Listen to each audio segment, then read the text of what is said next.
My name is Laura Evans. I'm 33 years old, and for 5 years I gave everything I had to Stonebridge and Company, a mid-sized marketing firm in Seattle.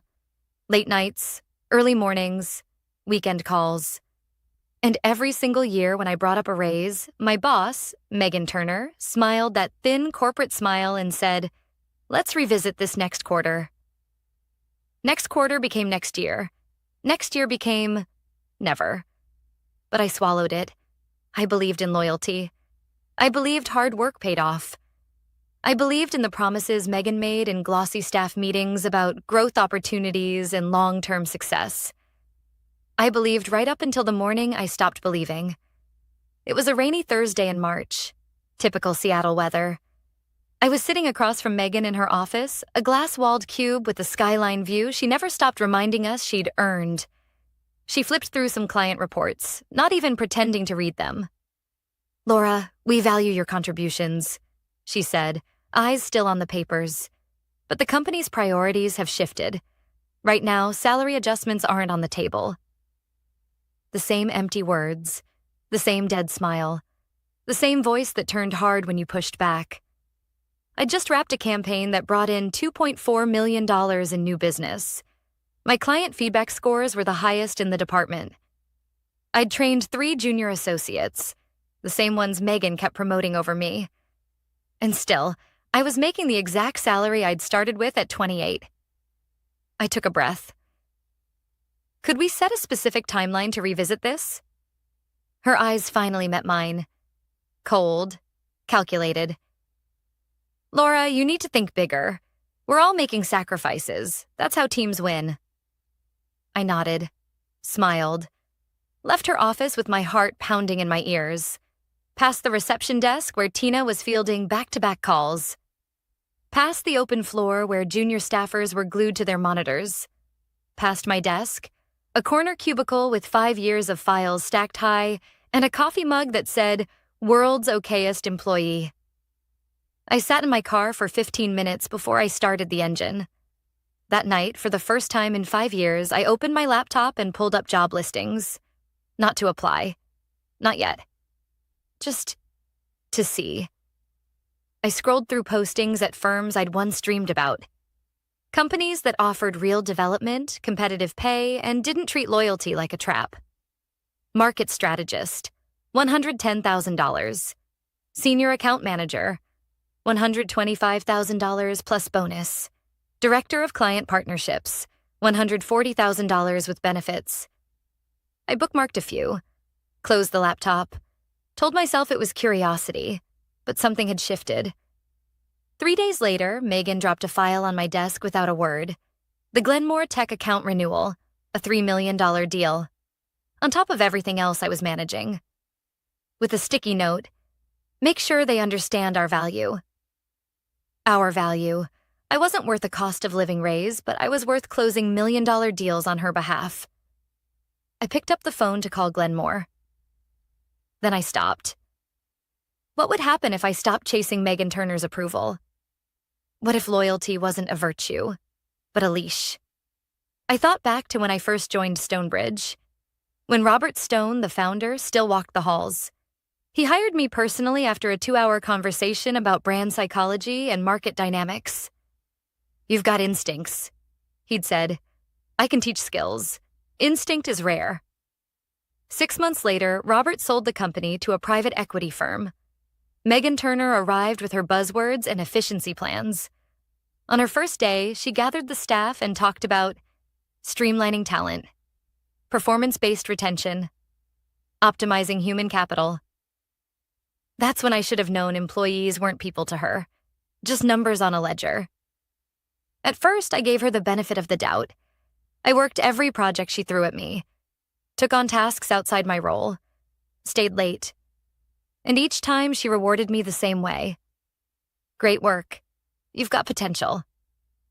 Potential. That word lost meaning after the 3rd junior I trained became my team lead. I was raised to believe loyalty earned you respect. My dad spent 40 years at the same auto plant in Tacoma. He used to say, "Loyalty's like interest. The longer you invest, the more it pays off." But Stonebridge wasn't interested in loyalty. They were interested in squeezing every last drop out of people who wouldn't fight back. I'd watched 3 top performers leave in 6 months. I'd watched Megan replace them with interns and call it team growth. The office turned from collaborative to cutthroat. Information hoarded, credit stolen, sacrifices unnoticed. The warning signs had been there. And on that March afternoon, holding Glenmore's file in my hand, I finally saw them for what they were. That night, I clicked apply on a single job posting. Just one. And 3 days later, everything changed. It was a Monday morning when the email arrived. Subject line, interview invitation, Vantage Strategies. I stared at it for a good 30 seconds before opening it. Dear Laura, thank you for your application. We were impressed by your background and would like to invite you for an interview this Thursday at 10 a.m.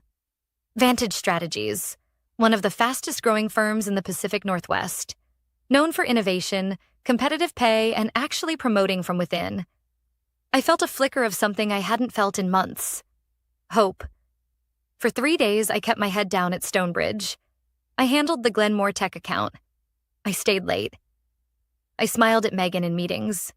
But inside, something was different. I wasn't doing it for her anymore. I was doing it for me. Thursday came faster than I expected. I took a personal day, called in and said I had a family commitment. Half-truth. Sometimes you have to be family to yourself. The Vantage office was everything Stonebridge wasn't. Open spaces, natural light, real plants instead of dusty fake ones. The director, Hannah Price, met me in the lobby. Firm handshake, genuine smile. We followed your work with Glenmore and the Anderson Group, she said as we sat down. Your retention numbers and client feedback speak for themselves. For the first time in 5 years, someone actually valued what I'd done. No jargon, no empty praise, no next quarter. We talked strategy, client relationships, long-term vision. 2 hours later, Hannah leaned back in her chair. I think you'd be a great fit here, Laura. The role comes with a 30% salary increase, plus performance bonuses and a development budget. I blinked. You're serious? She smiled. Dead serious. We take care of our people here.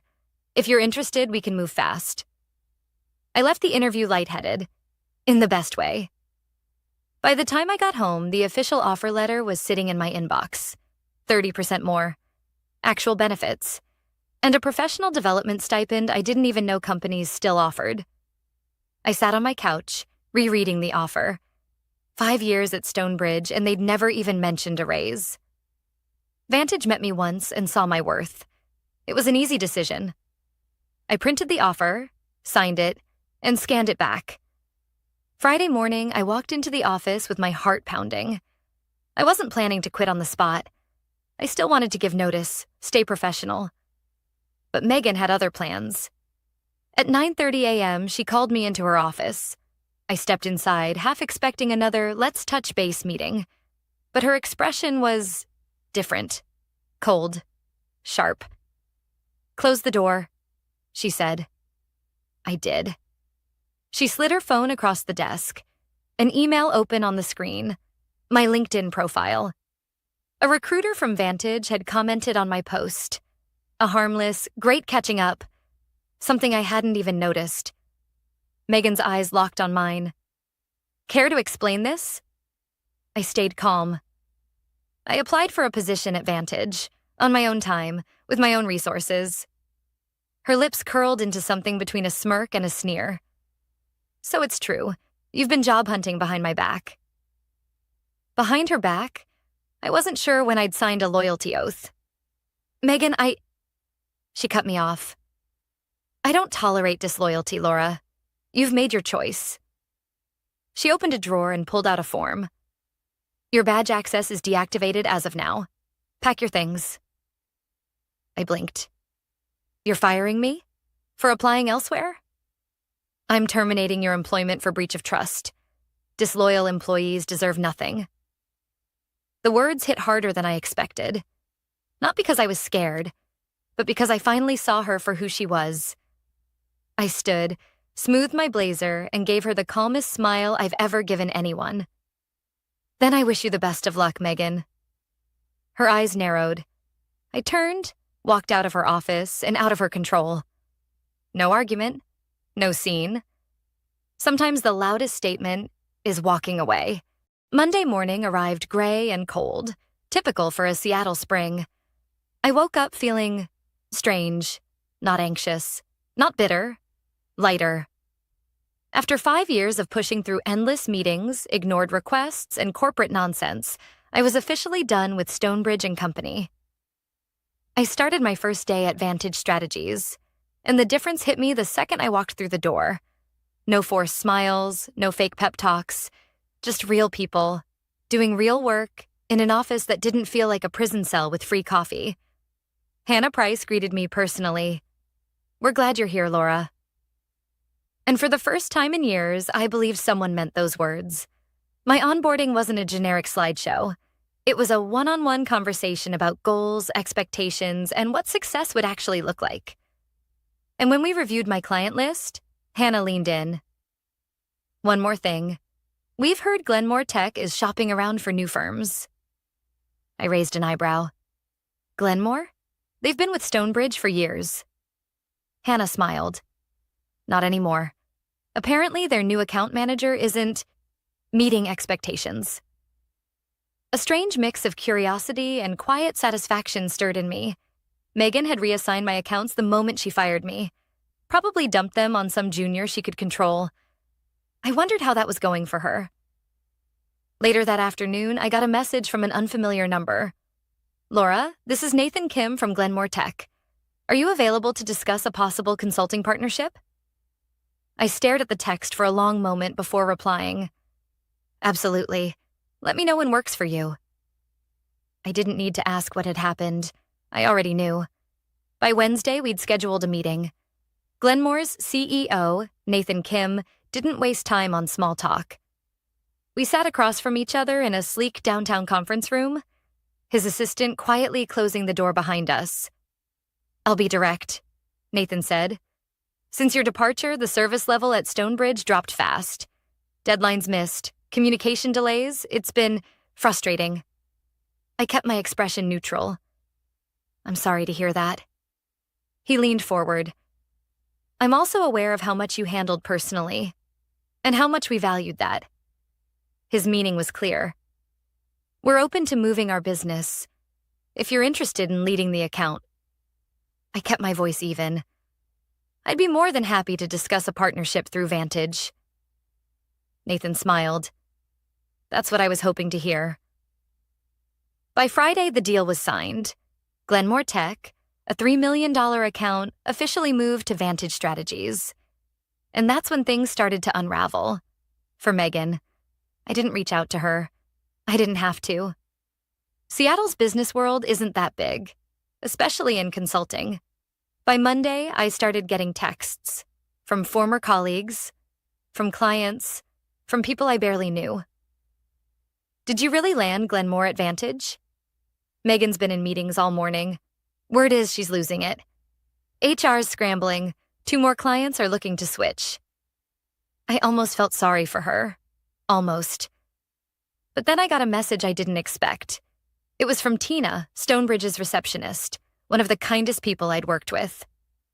"Megan just sent a company-wide email, blaming you for client losses. She said you breached confidentiality. She's trying to make you look bad." I stared at the message, my chest tightening. So Megan hadn't just fired me. She was trying to burn my name on the way out. I felt the old anger rise for a second. Then I smiled. Because Megan Turner had just made a mistake.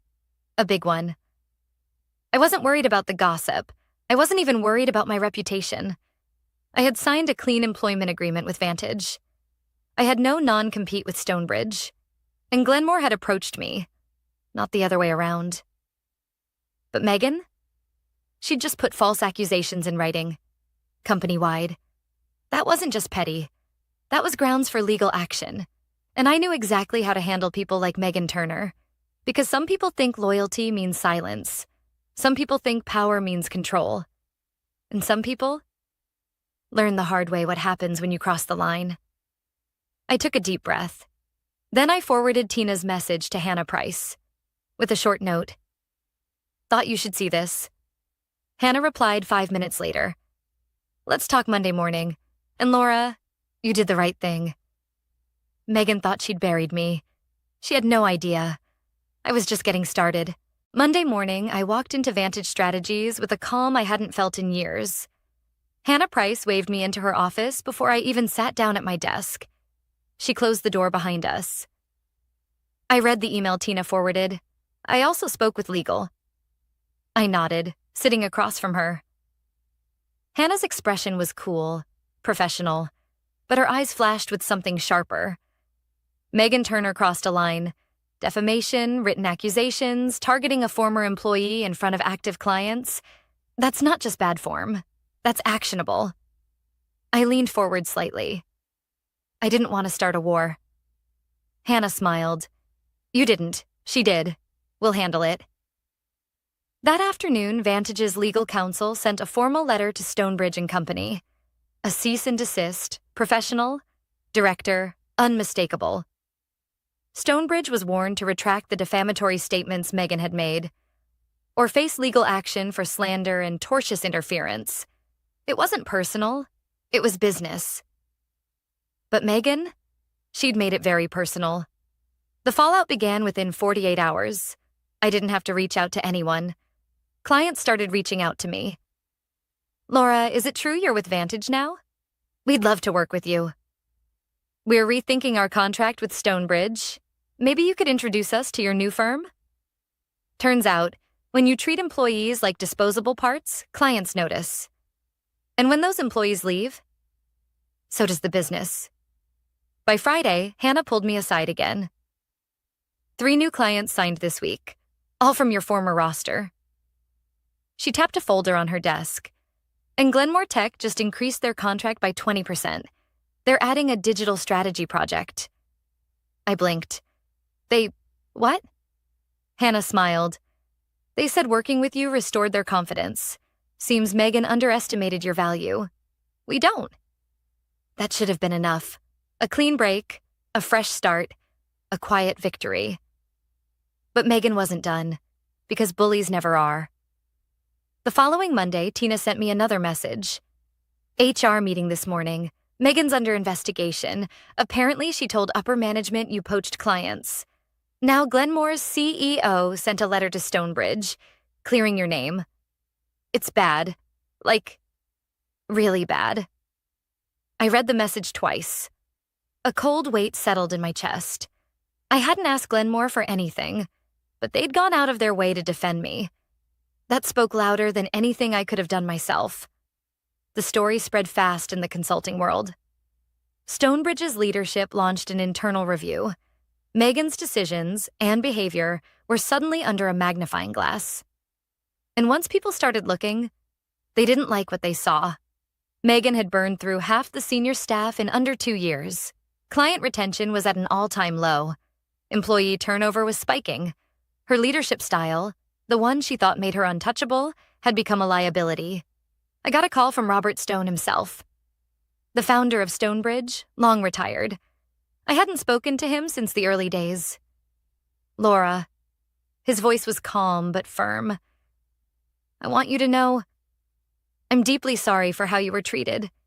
This isn't the company I built. I wasn't sure what to say. Thank you, Robert. He hesitated. I'm stepping back in, temporarily. The partners asked me to consult on certain leadership matters. I hope it's not too late to fix what's been broken. I believed him, but I also knew. Sometimes you can't fix something that doesn't want to be fixed. A week later, the official announcement hit the business journals. Stonebridge and Company announces leadership restructuring. Megan Turner departs effective immediately. No flowery language, no spin, just a quiet corporate exit. But in this industry, everyone knew what that meant. She wasn't stepping down. She was being pushed out. I didn't celebrate. There was no victory dance, just a quiet sense of closure. Megan Turner had fired me, humiliated me, and tried to destroy my reputation. And now? She'd lost everything she thought made her powerful. Because here's the truth. Loyalty works both ways. And when you weaponize loyalty against people, don't be surprised when it blows up in your face. I thought that was the end of it. But I was wrong. Because Megan wasn't done with me yet. I thought it was over. Megan Turner had been fired. Stonebridge and Company was scrambling to clean up the mess she left behind. I'd moved on, thriving at Vantage Strategies, with clients who respected me and a team that valued my work. But people like Megan, they don't go quietly. It started with a LinkedIn notification. Megan Turner viewed your profile. Harmless, right? Except 2 days later, I got a call from a recruiter I'd known for years. Hey, Laura, off the record. Did you know Megan's been asking around about you? She's spreading rumors that you violated confidentiality agreements. My stomach turned. Megan wasn't just bitter. She was trying to blacklist me. And in a tight-knit industry like consulting, one bad whisper can follow you for years. I sat in my office staring at the city skyline. I could have ignored it, hoped it would blow over, focused on my work and let her fade into irrelevance. But then I remembered what my dad used to say. You don't teach people a lesson by letting them think they got away with it. I didn't retaliate. I didn't send angry emails. I didn't stoop to Megan's level. I gathered facts, every message, every rumor confirmed by recruiters, every traceable action Megan had taken. Hannah and Vantage's legal team reviewed everything. And then, they contacted the Pacific Northwest Consulting Association, the industry body that oversees ethical conduct for member firms and consultants. Turns out, Megan had violated their code of conduct. Repeatedly. Defamation, malicious interference, professional misconduct. They opened a formal investigation. 2 months later, Megan Turner's name was officially removed from the association's registry. In simple terms, she was blacklisted. No major firm in the region would touch her after that. I didn't smile. I didn't celebrate. Because this wasn't revenge. It was accountability. A few weeks after the announcement, I got a message. A short clipped email from Megan herself. Congratulations. You got what you wanted. I stared at it for a long time before typing back.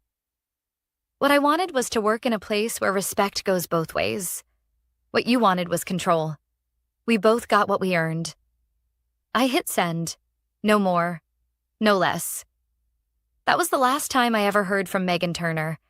Over the next year, I grew my client portfolio at Vantage beyond anything I'd imagined. Glenmore Tech, Silverline Industries, Harper Logistics. Accounts that trusted me. Not because I chased approval, but because I earned respect. Hannah promoted me to Director of Client Partnerships before my first anniversary. 35% salary increase, equity participation, flexible schedule, all the things I'd begged for at Stonebridge. Given freely by people who saw value where Megan saw a pawn. One evening, over drinks with Hannah and the leadership team, we talked about leadership and how it can make or break a company. I told them the truth. I stayed at Stonebridge for 5 years, hoping loyalty would pay off. All it did was teach me that loyalty means nothing to people who don't value it. Hannah raised her glass. And now? I smiled. Now I know loyalty's not something you owe. It's something you choose, when it's earned. We clinked glasses. I never thought I'd be grateful for Megan Turner, but in a way, I was. She taught me a lesson I'd carry with me for the rest of my career, and maybe my life. Loyalty isn't about blind obedience. It's about mutual respect. And the moment respect ends, loyalty becomes a cage. I built a career I was proud of, not because I stayed silent, but because I walked away when silence meant losing myself. Some stories don't end with revenge. They end with freedom. And that is the most satisfying ending of all.